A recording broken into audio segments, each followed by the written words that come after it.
What a season we've had! So much happened in such little time. Here's the very last catch-up on Thrones. Let's get started. Jon and Davos look in horror at the destruction Dany has caused to King's Landing. Tyrion digs through the rubbles and discovers Jaime and Cersei's bodies in the Red Keep.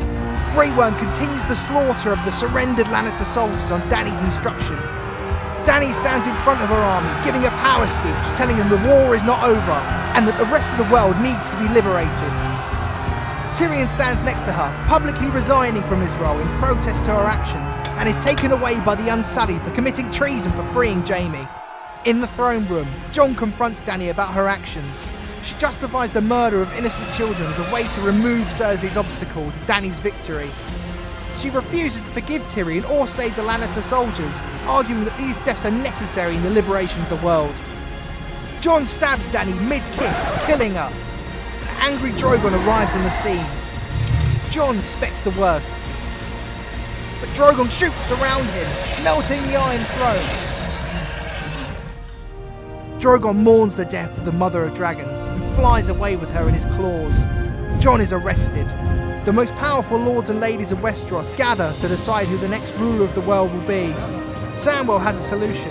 Instead of the most powerful people deciding the fate of the world, the decision should be put to the people. Poor Samwell has laughed back into his seat. Tyrion then proceeds to discuss who should be the next king, stating that the king should be decided based on nobility instead of inheritance, saying that stories are the best source of power and that no one has a better story than Bran the Broken?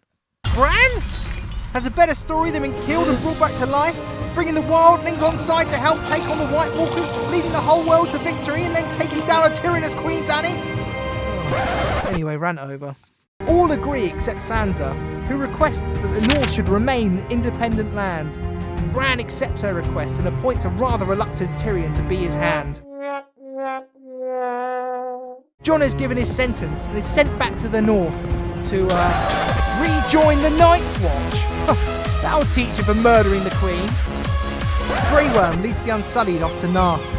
Tyrion reorganised the small council, now including Bronn, Lord of Highgarden and now Master of Coin, Brienne as Commander of the Kingsguard, Davos as Master of Ships, and Samwell as the Grand Maester.